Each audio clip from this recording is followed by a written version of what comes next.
슬픈 아리엘, 그런 제목으로 오늘 나누려고 합니다. 29장 1절에 보면 슬프다 아레일이여, 아리엘이여, 다윗의 친 성읍이여, 해마다 절기가 돌아오려니와 내가 아리엘을 괴롭게 하리니 그가 슬퍼하고 애곡하며 내게 아리엘과 같이 되리라. 자, 여기 보면 1절 2절 속에 아리엘이라는 말이 4번 등장합니다. 이 아리엘이라고 하는 이 말의 의미는 2가지입니다. 아리라는 말은 사자의 사자, 엘은 하나님이란 뜻이고, 그래서 하나님의 사자라는 그런 의미를 가지고 있습니다. 맹수 중에 왕이라는 거죠.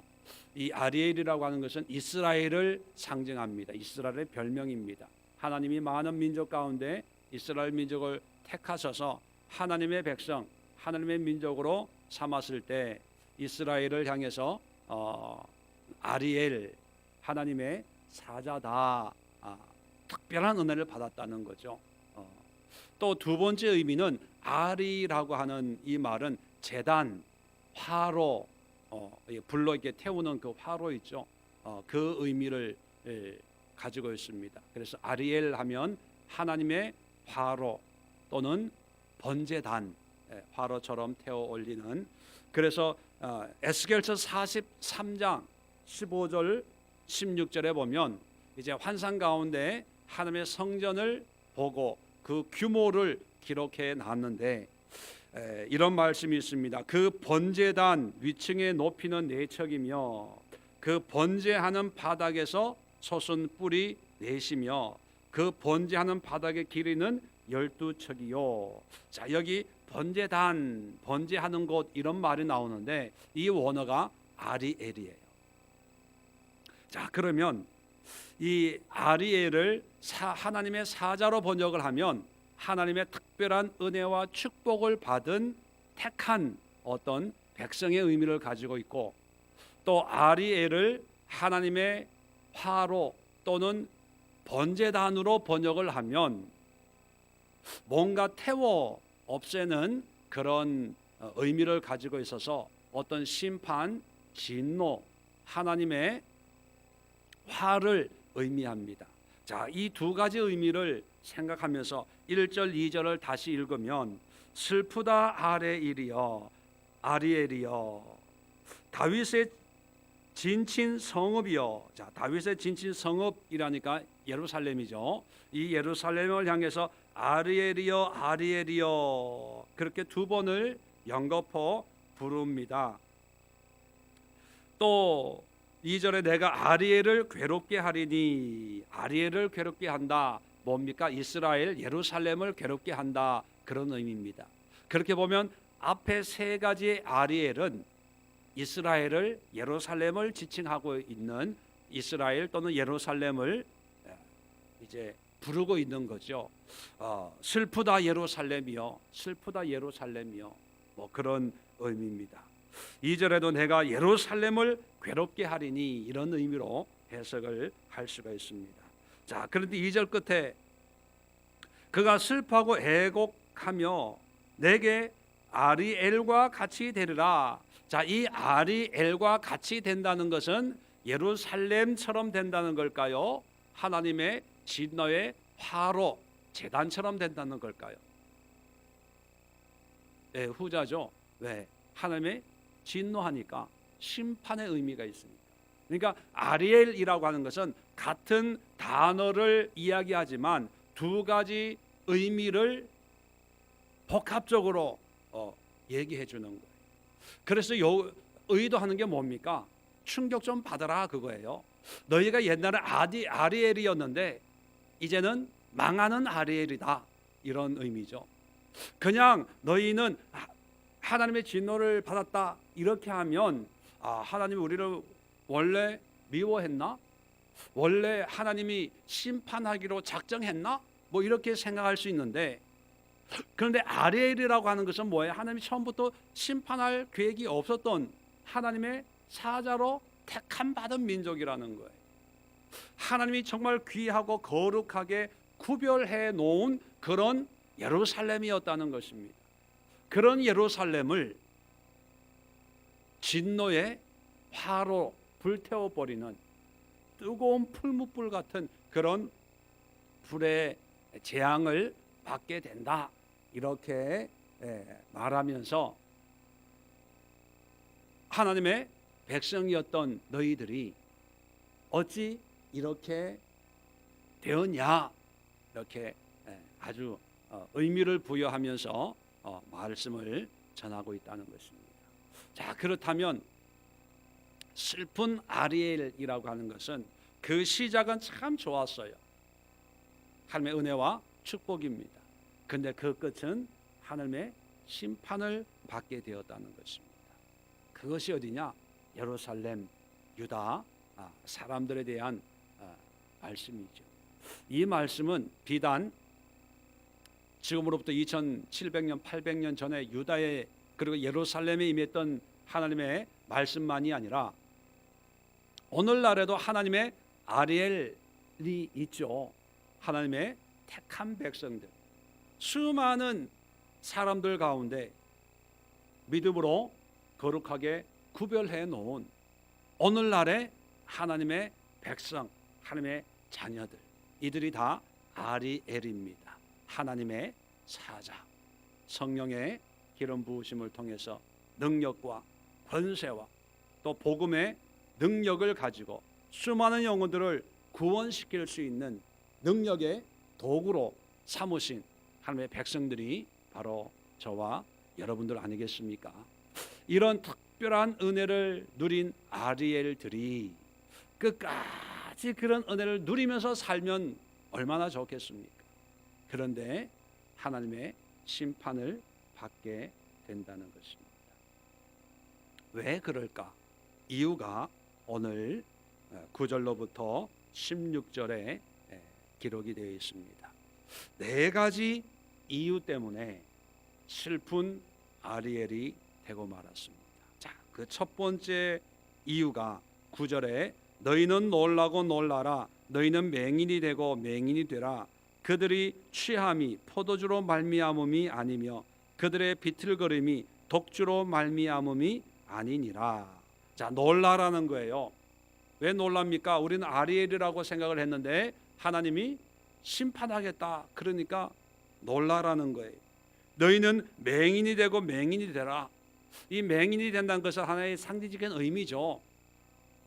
이 두려운 하나님의 심판에 대해서 차마 눈뜨고 볼 수 없는 그런 처참한 하나님의 심판이 있으니까 차라리 안 보는 게 낫다, 그런 의미입니다. 왜 그러냐 하면 그들의 취함이, 자, 이 예루살렘 사람들이 술 취했어요.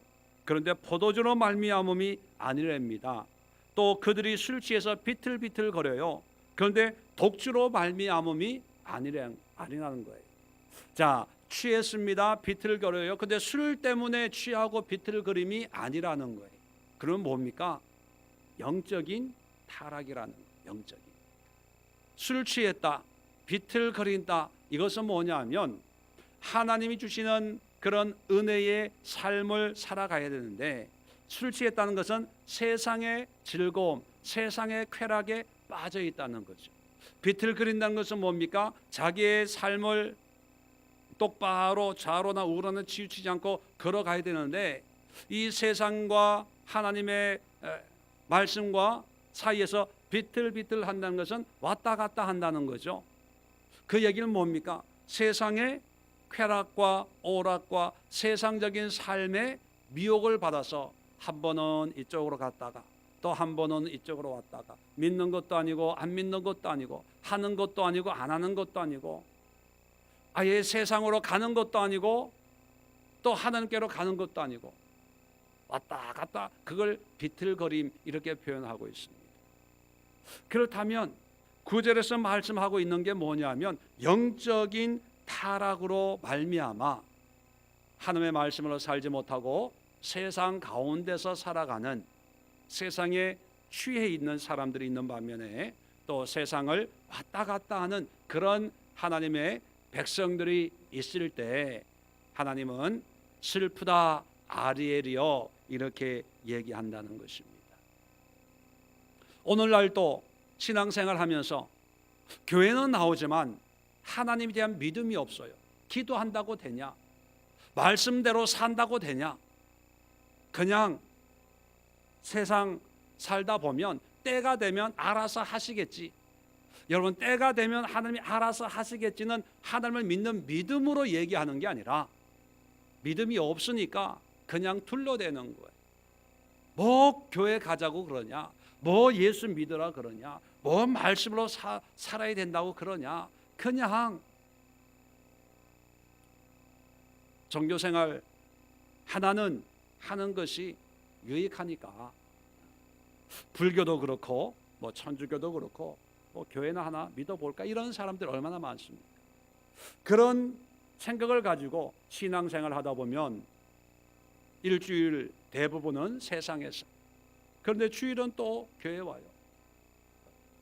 또 월요일부터 또 세상적인, 한 번도 하나님에 대해서 의식도 안 하고 생각도 안 하다가 주일 오면 박수치고 찬양하고, 뭐 이게 영적으로 하면 비틀거리는 거, 왔다 갔다 하는 거니까. 어떤 사람들은 아예 세상에 취해서 오지도 않죠. 교회도 오지도 않고 그냥 자기 마음, 자기 생각에, 자기 느낌에 취해서 그냥 그렇게 살아요. 자, 하나님의 은혜는 누렸죠, 처음에. 그죠?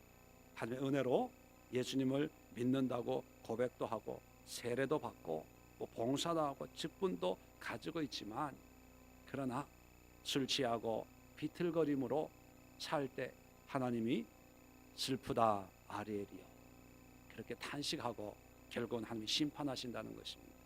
자, 두 번째 10절에 보면 대저 여호와께서 깊이 잠들게 하는 영을 너에게 부어 주사 너의 눈을 감기셨음이라. 자, 하나님이요 깊이 잠들게 하는 영을 주셨대요. 그 결과 눈이 감겼답니다. 자, 그가 선지자들과 너희 지도자인 성견자라고 하는 것은 말씀을 가르치는 신앙 지도자들을 의미합니다. 덮으셨음이라. 자, 하나님이 영적으로 잠들게 하는 영을 부어가지고 지도자들을 영적으로 잠들게 했어요. 자, 그 결과 11절에 그러므로 모든 계시가 하나님의 말씀입니다. 너희에게는 봉한 책의 말처럼 되었다는 겁니다. 봉해졌다는 거예요. 자, 이게 무슨 뜻이냐 좀 더 살펴봅니다. 자, 봉해져 가지고, 자, 그것을 이제 봉한 그 책, 하나님의 말씀을, 그것을 글 아는 자에게 줍니다. 글 아는 자에게 준다는 것은요, 요즘식으로 얘기하면 전도사님이나 목사님에게 하나님의 말씀을, 성경을 아는 사람에게 주며 이렇게 얘기합니다. 그들에게 청하노니 이것을 읽으라. 자, 읽는다는 것은 ABC 가나다를 몰라서 읽으라 하는 게 아니라 이 말씀의 뜻이 무엇입니까? 그 하나님의 말씀을 알고 싶어서 물어보면 그가 대답하기를 그것이 봉해졌으니 나는 못 읽겠노라 할 것이라는 거예요. 무슨 뜻입니까? 글을 모른다는 것이 아니라 뭐를 모른다는 거예요? 그 말씀의 의미를 모른다는 거예요. 의미를. 자, 더 나아가서 12절에 그 책을 글 모르는 자에게 주며, 그러니까 목사님, 전도사님은 모르니까 이 성경에 대한 지식이 없는 그런 사람에게 물어봐요. 이 성경에 관한 이런 내용이 뭡니까? 물어보면 그 사람이 뭐라고 대답하냐면 나는 그를 모른다 할 것이니라. 나는 성경에 대해서 몰라요. 나한테 묻지 마세요. 그런다는 거예요. 자, 보세요. 성경에 대해서, 하나님의 계시에 대해서, 영적인 세계에 대해서 교회 안에 물어볼 사람이 있어요, 없어요? 없어요. 또 교회 바깥에 물어볼 사람이 있다는 거예요, 없다는 거예요? 없다는 거예요. 그 결과 하나님의 계시 말씀에 대해서 알 수 있다는 거예요, 없다는 거예요? 없다는 거예요. 왜 그럴까요? 아까 10절에 깊이 잠들게 하는 영을 너희에게 부어 주었다. 자, 이 말씀을 문자적으로 보면 이렇게 된 원인이 누구한테 있는 거예요? 문자적으로 보면 하나님 앞에 있는 것처럼 보이지만 이것은 반어법입니다. 우리가 영적으로 잠들어 있다는 거예요. 하나님이 우리를 잠들게 해서 우리로 하여금 하나님의 말씀을 깨닫지 못하도록 하나님이 의도적으로 했다는 의미가 아니라 우리가 영적으로 잠들어서 하나님의 말씀이 무엇이고 무엇을 의미하고 그래서 우리가 어떻게 살아가야 될지에 대해서 생각하고 고민하고 알려고 하는 사람이 없다는 것. 이사야 6장 우리가 살펴본 바가 있는데 이사야 6장 9절로 10절의 말씀을 한번 찾아봅니다. 이게 왜 중요하냐 하면 자, 이사야 6장 9절로 10절에 이런 말씀이 있습니다. 여호와께서 이르시되 가서 이 백성에게 이르기를 너희가 듣기는 들어도 깨닫지 못할 것이요 보기는 보아도 알지 못하리라 하여 이 백성의 마음을 둔하게 하며 그들의 귀가 막히고 그들의 눈이 감기게 하라. 염려하건대 그들이 눈으로 보고 귀로 듣고 마음으로 깨닫고 다시 돌아와 고침을 받을까 하노라. 자, 이 말씀을 보면 언뜻 보면 하나님이 마치 사람들의 마음과 눈을 감기고 닫게 해라 그렇게 하나님이 원인을 제공하는 것처럼 그렇게 문자적으로 이해가 됩니다. 그러니까 반어법이에요. 이 시대 사람들이 눈과 마음이 다 닫혔다는 거예요. 다 닫혀가지고 어떤 사람들은 하나님의 말씀을 이해할 수도 있는데 의도적으로 이해 안 하려고 한다는 거예요. 하나님의 말씀을 안 들으려고 한다는 거예요. 왜요? 말씀을 들으면 회개하고 돌아와서 하나님을 섬기게 될까 봐,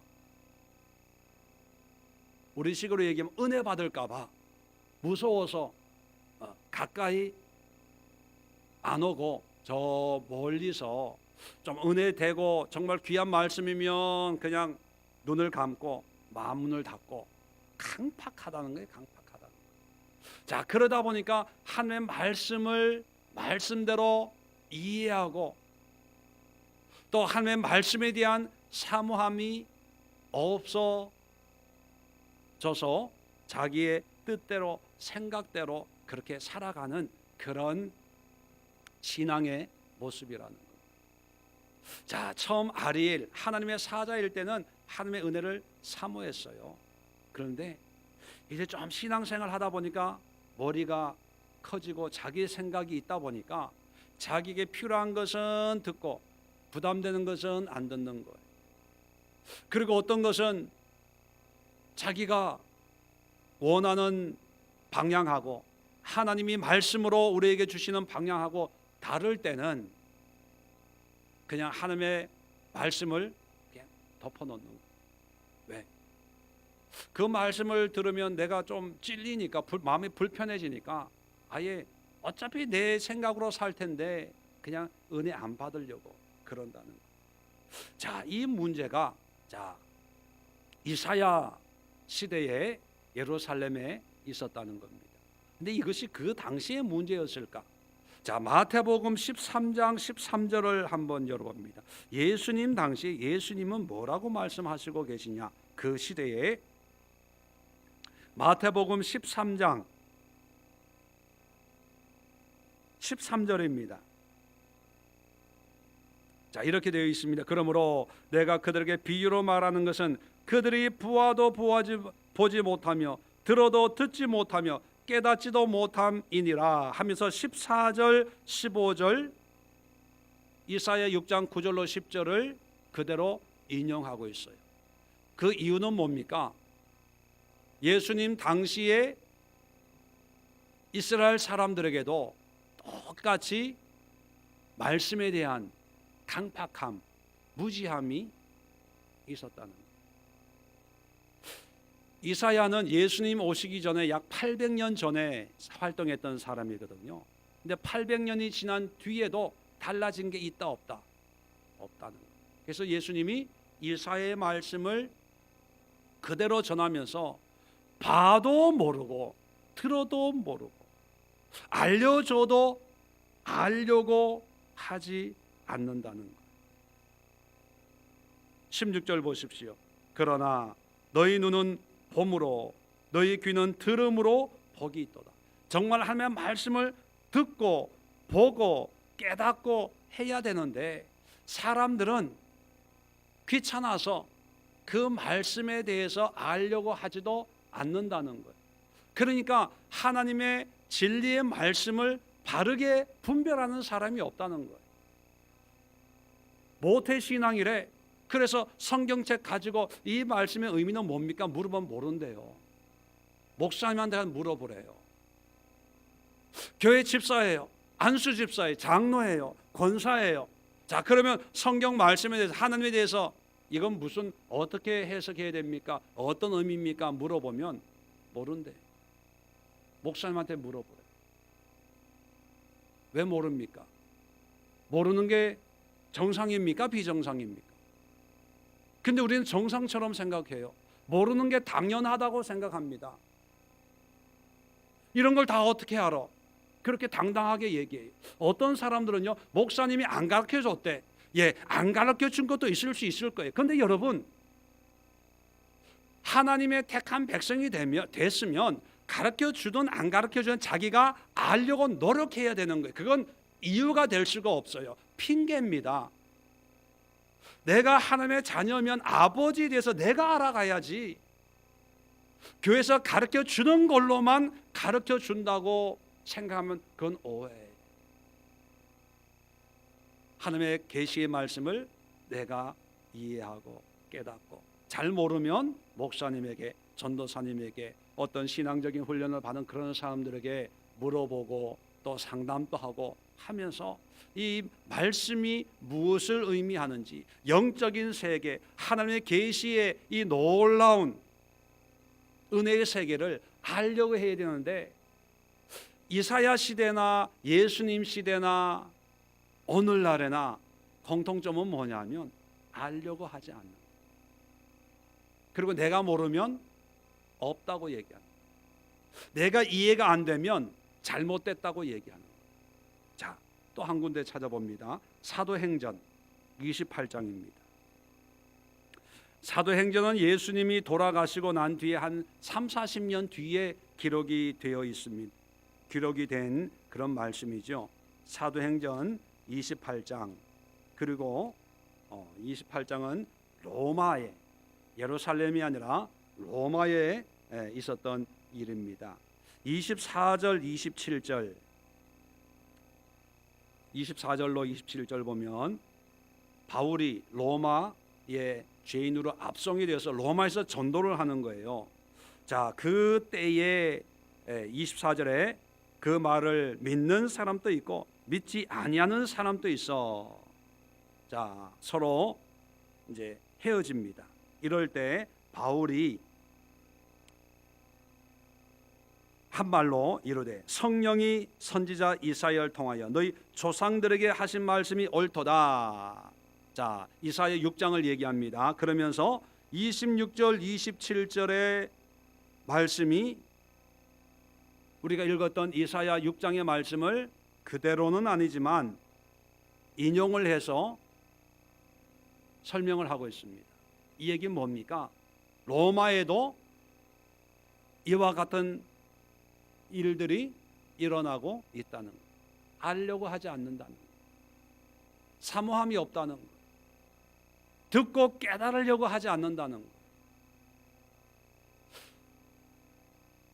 이사야 시대나 예수님 시대나 예수님이 죽고 부활 승천하셔서 하늘나라 간 뒤에 바울이 복음을 전하는 그 시대에도 똑같은 현상이 있다는 겁니다.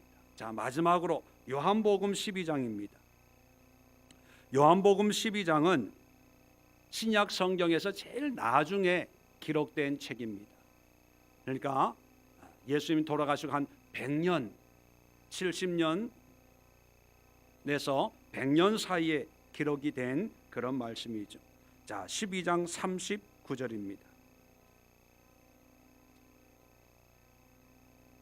자, 이런 말씀이 있습니다. 자, 요한이 또 이렇게 얘기하죠. 곧 이사야가 다시 일렀으되 그들의 눈을 멀게 하시고 그들의 마음을 완고하게 하셨으니 이는 그들로 하여금 눈으로 보고 마음으로 깨닫고 돌이켜 내게 고침을 받지 못하게 하려 함이라 하였음이라. 이 말씀도 이사야 6장 하나님의 말씀에 대해서 소경된 영적인 상태를 고발하고 있습니다. 그러면 여러분 잘 보세요. 예수님이 오시기 전에 800년 전에 그 영적인 신앙의 상태를 MRI로 이게 찍어서 진단을 합니다. 또 예수님 당시에 영적인 상태를 진단을 해요. 예수님 돌아가시고 40년, 50년 뒤에 영적인 상태를 진단을 해요. 예수님 돌아가시고 난 뒤에 한 70년, 80년 뒤에 영적인 상태를 진단을 해요. 달라진 게 있어요, 없어요? 없어요. 예수님도 그렇고 마태도 그렇고 사도행전을 쓰고 있는 누가도 그렇고 요한복음을 기록하고 있는 요한도 그렇고 뭡니까? 하나님의 말씀에 대한 무지함을 얘기합니다. 무지함. 말로는 믿습니다 하지만 그 하나님이 어떤 분인가, 하나님이 우리에게 무엇을 말씀하는가에 대해서는 관심이 없어요. 거기에 이 성경 저자들은 가슴을 치면서 애통해하는 거예요. 그렇다면 오늘날은 어떨까요? 오늘날. 저는 오늘날은 더 심하다고 생각합니다. 왜요? 오늘날은 교회가 우상이 되어버렸어요. 교회에 나와서 예배 참석하고 찬양 몇 곡 같이 부르고 조금 열심히 봉사하면 직분 가지고 있다는 것으로 신앙생활 잘하고 있다고 착각하고 있는 이것이 다 우상이라고 저는 생각합니다. 진정한 신앙은 뭐냐면 하나님의 말씀, 계시에 대해서 열린 눈으로, 열린 귀로, 열린 마음으로 하나님의 은혜를 사모하고 하나님을 알아가는 그런 삶이 진정한 신앙이지, 예배 참석하고 설교는 들어요. 그런데 어떻게 들어요? 고침 받을까 두려워합니다. 성경에 보면 하나님이 회개하라, 진노한다, 심판한다 하는 말씀이 많을까요? 축복한다, 잘했다, 내가 너를 구원하고 내가 너를 인도하고 복되게 하겠다 하는 말씀이 많을까요? 심판의 말씀이 훨씬 많아요. 심판의 말씀. 그 얘기는 뭐예요? 우리는 끊임없이 하나님의 말씀으로 우리의 삶을, 우리의 생각을, 우리의 마음을 고쳐가야 돼. 고쳐가야 돼. 근데 어떤 사람들은 구원 받은데 왜 자꾸 회개하냐고. 만약에 그런 사람들이 있으면 이렇게 묻고 싶어요.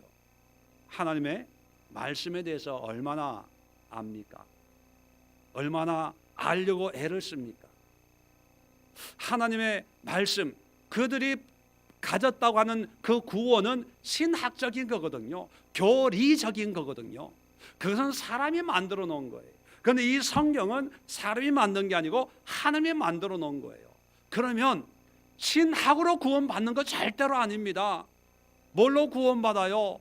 하나님의 말씀을 믿는 믿음으로 구원받거든요. 그럼 우리 신앙의 뿌리는 말씀에 있어야 돼요. 그럼 말씀에 대한 지식이 있어야 되고, 말씀에 대한 영적인 분별이 있어야 되고, 말씀에 대한 깊이가 있어야 돼요. 그런데 오늘날은요, 설교 듣는 걸로 끝나요. 어떤 분은요, 늘 얘기하는 거지만 나는 어떤 목사님 설교가 너무 은혜 같아요. 그 목사님 설교만 들어요. 저는 이건 영적인 질병이라고 생각합니다. 건강한 신앙이 아닙니다. 그 목사님 말씀을 통해 결국은 우리가 어디로 돌아가야 되냐? 성경으로 돌아와야 돼요. 이게 안 되면요, 아무리 은혜 받아도 슬프다 아레일이요, 거기에 빠져.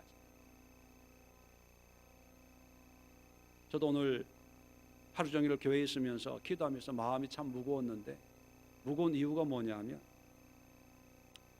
교회가 이렇게 많고 믿는 자가 이렇게 많다고 하는데 과연 구원받을 자들이, 하나님의 은혜를 사모하면서 하나님과 함께 살려고 몸부림치는 사람들이 과연 얼마나 많을까? 자기 중심적. 조금 있다가 얘기하겠습니다. 그런 신앙에 빠져서 한때 우리는 하나님 우리 대한민국을 축복하셨습니다. 우리 한민족을 축복하셨습니다. 그렇게 우리가 세상을 향해서 세계를 향해 고백했을 때가 있습니다. 예, 그때는 아리엘, 하나님의 사자로 하나님 우리를 쓰시려고 했을 것입니다. 그런데 과연 끝까지 우리가 하나님의 아리엘이 될 수 있을까? 그게 안 되면 또 다른 아리엘이 될 수밖에 없어요. 하나님의 진노와 하나님의 심판의 대상이 될 수밖에 없다는 거예요. 자, 세 번째, 왜 슬픈 아리엘이 됐냐? 13절입니다. 주께서 이르시기를 이 백성이 입으로 나를 가까이 하며 입술로 나를 공경하나 그들의 마음은 내게서 멀리 떠났나니 그들이 나를 경외하면 사람의 계명으로 가르침을 받았을 뿐이라. 자, 14절도 같은 의미입니다. 자, 여기 우리가 잘 알고 있는 내용이죠. 입으로는 나를 가까이 하며 입술로는 나를 공경하나 그들의 마음은 내게서 멀리 떠났나니. 이게 뭐냐면 예배가 무너진 거예요. 예배가. 여러분, 예배라고 하는 것은 교회에서 드리는, 몇 시에 드리고 무슨 요일날 드리는 그것이 예배의 전부가 아닙니다. 우리가 드리는 예배는 영과 진리의 예배, 우리의 몸을 하나님이 기뻐하시는 거룩한 산 제물로 드리는 삶의 예배. 그런데 삶의 예배라는 그 문자적인 의미는 여러분 잘 아시죠? 하나님을 높이는 것, 하나님을 찬양하고 찬송하는, 그것이 예배죠. 우리 자신은 낮아지고 낮추고. 자, 그런데 오늘 성경에 입으로는 하나님을 가까이, 하나님 감사합니다, 고맙습니다, 예수님, 하나님, 입으로는 뭐 잘 얘기해요.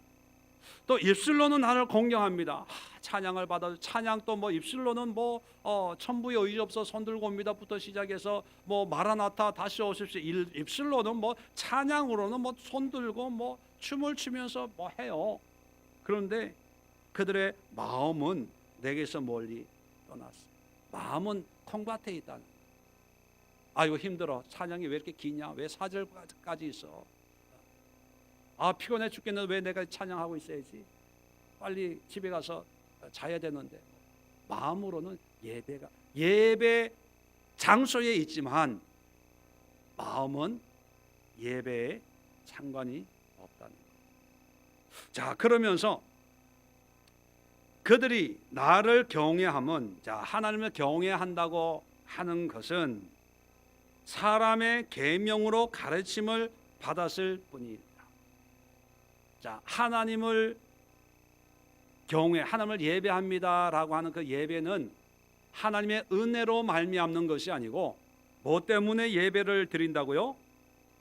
사람의 계명을 가르침을 받았기 때문에. 이 가르침이라는 거예요. 신앙생활 하려면 교회 와서 예배 참석해야 돼요. 직분 받으려면 주일 성수해야 됩니다. 11조 해야 돼요. 봉사해야 돼요. 이거 안 하면 직분 못 받습니다. 예배 드리세요. 아니, 집사가 예배도 안 드리고, 아니, 권사가 예배도 안 드리고, 아니, 안수 집사가 봉사도 안 하고, 이러니까 거기에 맞추려고 담임 목사 눈밖에 나면 이제 신앙생활 하기 힘드니까.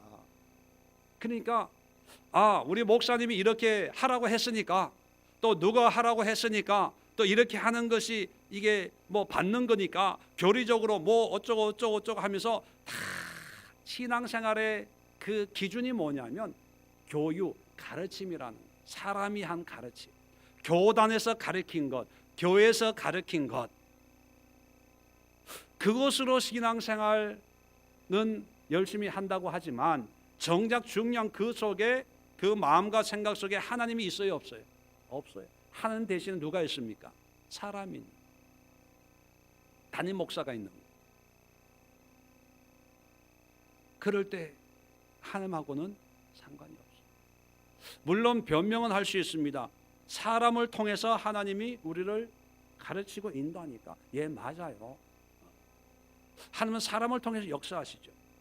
그런데 그것이 전부가 아니라 사람을 목사님을 통해서 설교 또 성경 공부하지만 그 성경 공부를 통해서 담임 목사가 지도자 리더로 우리 목사님 말씀 잘 가르치고 또 은혜롭게 설교한다, 이것을 끝나는 것이 아니라 그것은 목적이 아니죠.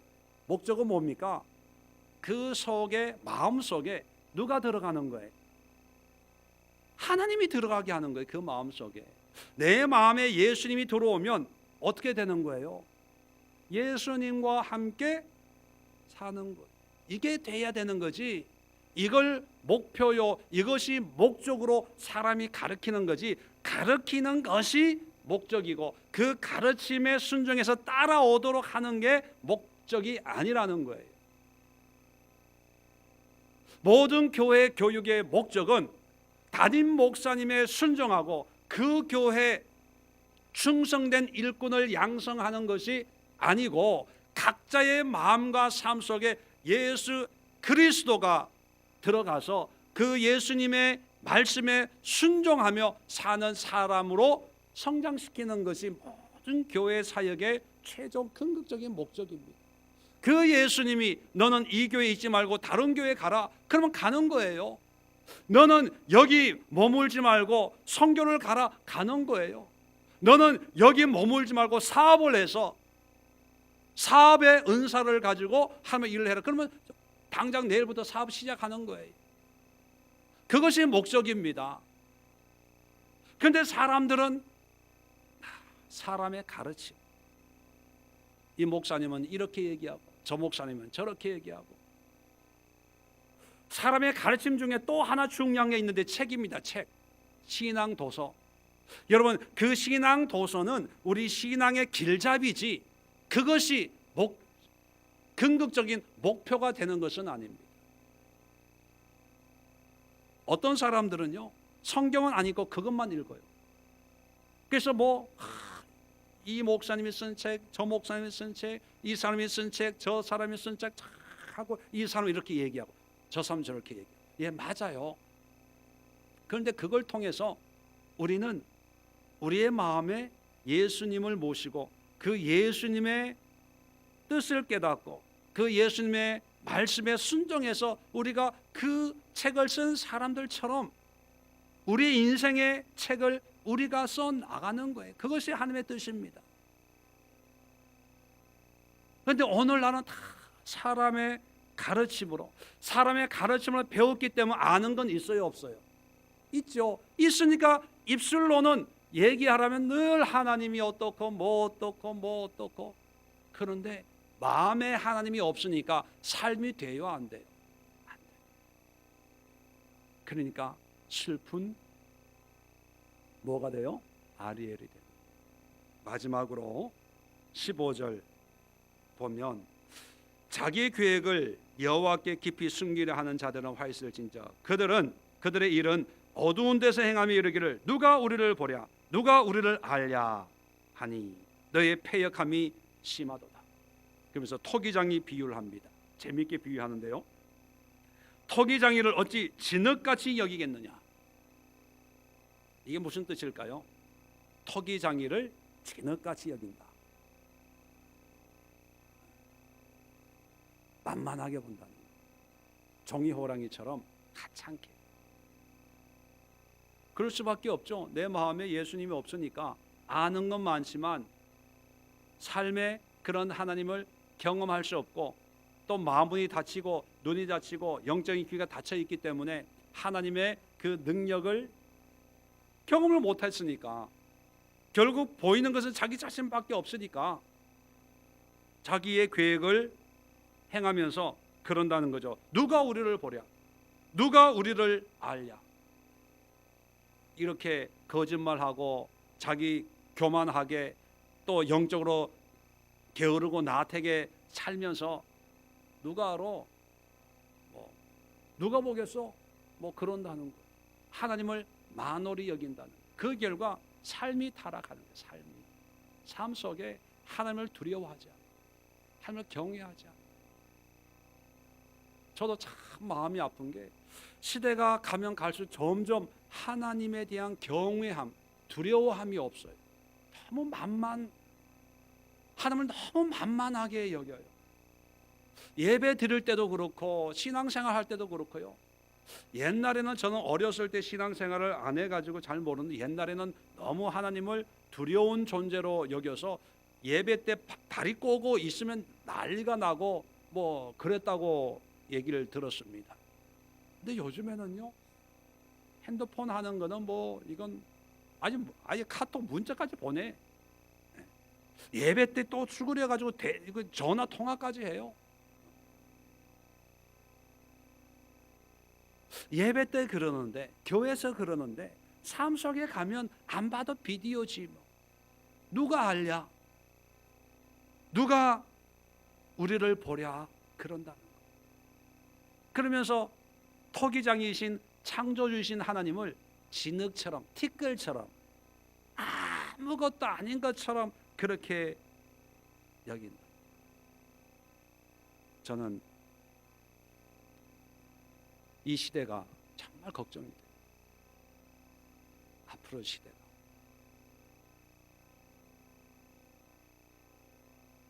왜냐하면 이 말씀을 이사야를 묵상하면 할수록 이것은 지금으로 2700년 800년 전의 이야기가 아니라 바로 오늘의 우리 이야기처럼 자꾸 그렇게 이런 세대에 제가 뭘 해야 됩니까? 어떻게 해야 됩니까? 기도하고 말씀을 묵상하면 할수록 내가 할 수 있는 게 없구나, 뭐 이런 답답함, 뭐 이런 게 보려고 해요. 이런 마음 속에 또 하나님이 주시는 또 은혜와 능력과 또 성령의 역사가 있고 또 이런 시대에 저를 통해서 또 역사하실 하나님의 또 역사가 있는 줄 저는 확신을 합니다. 그런데 오늘 이 시간 아리엘 택함 받았다고 마음을 놓아서는 안 되고 하나님의 특별한 은혜를 누렸다고 마음을 놓아서는 안 되고 내가 지금 세상에 가지 않고 교회에 남아서 금요 예배 드리는 그런 믿음의 삶을 살고 있다고 마음을 놓아서는 안 됩니다. 내가 목사가 되었다고 마음을 놓아서도 안 됩니다. 왜요? 하나님의 은혜를 지키고 유지하기 위해서는 우리가 끊임없이 하나님의 말씀으로 돌아가고 하나님의 마음으로 돌아가고 하나님을 알고 하나님을 사모하고 그 하나님을 마음으로 예배하고 찬송하고 고백하고 우리의 삶 속에서 함께 하시는 하나님을 인정하면서 삶의 예배, 삶의 제물된 삶을 살지 않으면 언젠가는 우리는 세상으로 갈 수밖에 없다는 그런 연약한 인생이라는 것을 우리는 고백하면서 이 시간 함께 기도하는 시간을 갖도록 하겠습니다. 오늘 유다가